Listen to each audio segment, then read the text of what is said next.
My father-in-law stood on my porch holding a check for $400,000, and he wanted me to pretend the last 11 years never happened. He didn't say hello first. He said, "We need to discuss the company's future." Like we were colleagues. Like he hadn't spent over a decade acting like I didn't exist. But here's what he didn't know. While he was writing that check, I'd spent 11 years writing something else. Ledger. Every phone call he never returned. Every holiday I wasn't invited to. Every time his son, my husband, came home from visiting his family and wouldn't talk for 2 days straight. 41 entries. Dated. Documented. Sitting in a fireproof box in my home office. He brought a check. I brought a record. Before I get into how we got here, if you're new to this channel, stick around and hit subscribe. Stories like this one hit different when you've lived through something similar, and I read every comment. Now let me take you back to the year I stopped being welcome in my husband's family. My name is Renata Voss. I'm 36. I grew up outside Tulsa, Oklahoma, the daughter of a mechanic and a school cafeteria worker. Nothing about my childhood suggested I'd end up sitting across a boardroom table someday, running numbers for a company worth 9 figures. But that's exactly where this story ends up. Where it starts is much smaller. I met Julian Marchetti in a night class. Financial modeling, taught by a professor who fell asleep mid-lecture more than once. Julian sat in the back row, same as me, and he had this way of asking questions that made the whole room go quiet. Not because they were aggressive, but because they were exactly the question everyone else was too embarrassed to ask. He was building something. A logistics scheduling platform. The unglamorous kind of software that never makes headlines but saves companies millions in wasted freight costs. He didn't have money. He had a laptop, a used Honda with 200,000 miles on it, and an idea he couldn't stop talking about even when I very clearly wanted to talk about something else. I fell for him slowly, the way you fall for someone when you're paying attention to who they actually are instead of who they're pretending to be on a first date. He never pretended. That was the whole appeal. His father, Aldo Marchetti, ran a mid-sized freight brokerage that had been in the family for 2 generations. Old school. Suits, handshake deals. A corner office with dark wood paneling that hadn't been updated since the 80s. Aldo had built something real, and he wanted Julian to inherit it, run it, keep the name on the building. Julian wanted to build his own thing. I was, in Aldo's eyes, the reason his son wouldn't come work for him. The first time I met Aldo, he shook my hand for exactly 2 seconds and then spent the entire dinner talking to Julian about a family friend's daughter who just made partner at a law firm. He never once looked at me directly. His wife Marisol was warmer, but even her warmth had an edge to it. The kind of politeness you extend to someone you've already decided is temporary. Julian proposed on the anniversary of our first date, at the same diner where we had it, down on one knee between the counter and the pie case while the waitress pretended not to watch. I said yes before he finished the sentence. Called my parents first. My mother cried happy tears into the phone. Then I called Julian's parents because that felt like the right thing to do, the grown-up thing, the thing that showed respect. Aldo's first words were, "Does this mean you're finally going to convince him to come back to the company?"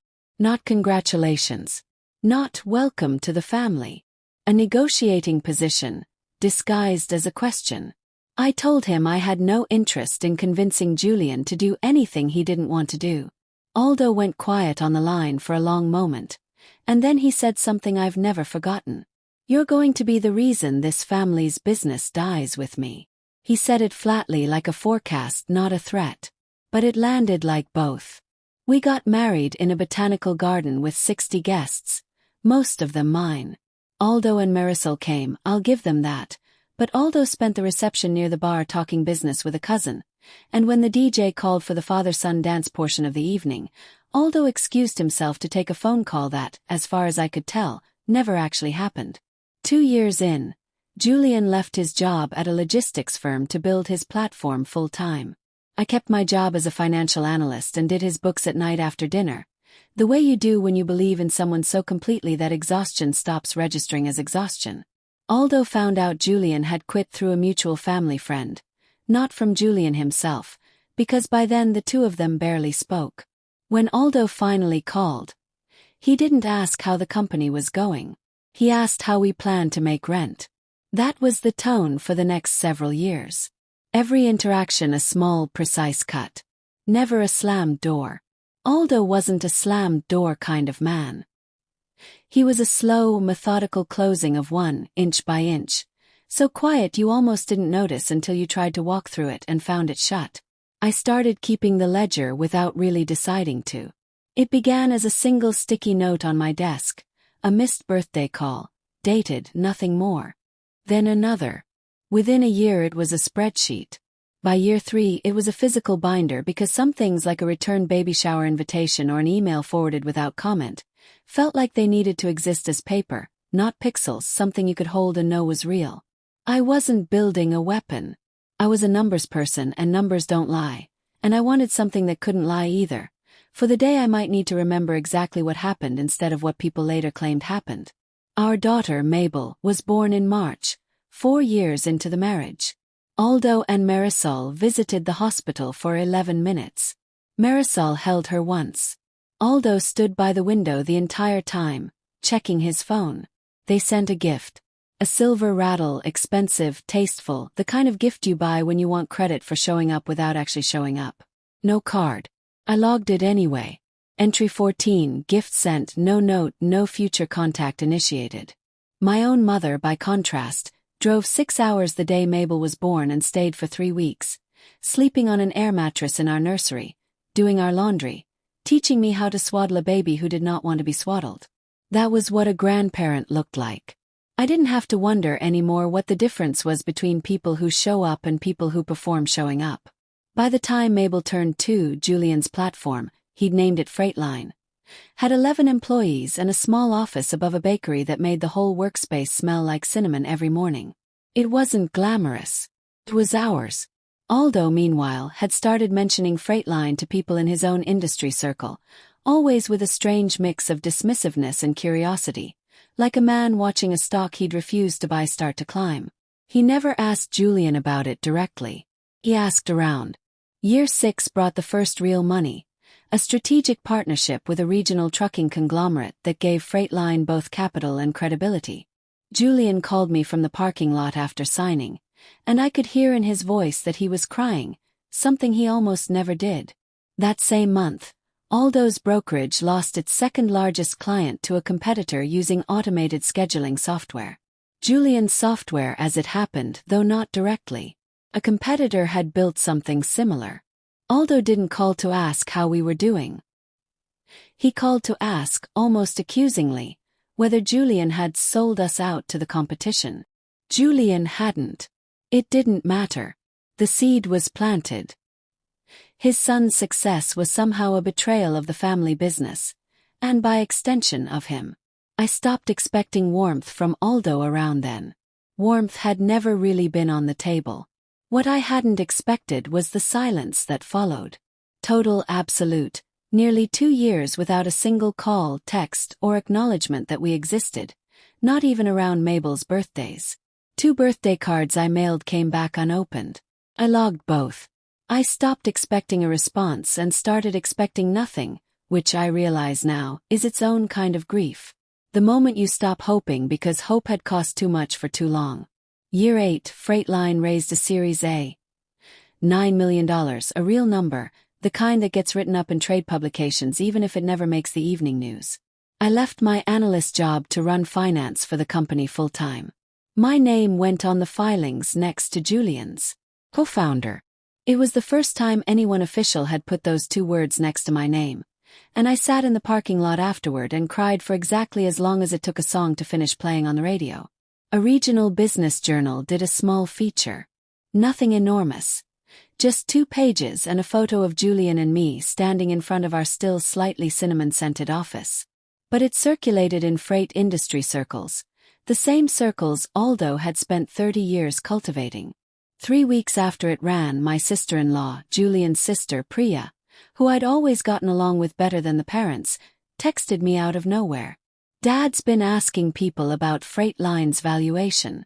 Just thought you should know. I didn't respond to that text for 2 days. When I finally did, I wrote one word. Noted. Year 9 is when I found the group text. Priya accidentally left me in a family thread meant for someone else. A mix-up with contact names, the kind of thing that happens more often than people think. I was in it for 6 hours before anyone noticed and removed me. 6 hours was enough. Aldo said, "If the acquisition talks are real, that company could be worth 80-90 million. Marisol replied, "How do we even bring it up after all this time?" Aldo wrote, "Carefully. We start with the child. Everyone softens for a grandchild. Renata's the practical one. Appeal to family, not sentiment. Build a case." Marisol then asked, "What if she says no?" Aldo answered, "She won't. Not if we do this right." I read those messages sitting in my car in the school pickup line. Engine off, watching other parents walk toward the building to collect their kids. My hands were steady. That surprised me. I expected rage. What I felt instead was something colder and clearer. The exact feeling you get when a spreadsheet you've suspected has an error finally reveals exactly where the error is. I printed the screenshots. Filed them. Entry 36, Family Group Communication, Financial Motive Documented. Use of grandchild as leverage point explicitly discussed. I told Julian that night. He read the screenshots twice the way he reads code, slowly, looking for the exact line where things break. Then he set his phone down and said very quietly, "I'm sorry my father is who he is." "You don't get to apologize for him," I said. "That's his job. He's just never done it." The acquisition closed in year 11. A logistics conglomerate out of Chicago bought FreightLine outright for $110 million. Julian and I retained a combined 14% after dilution from prior funding rounds.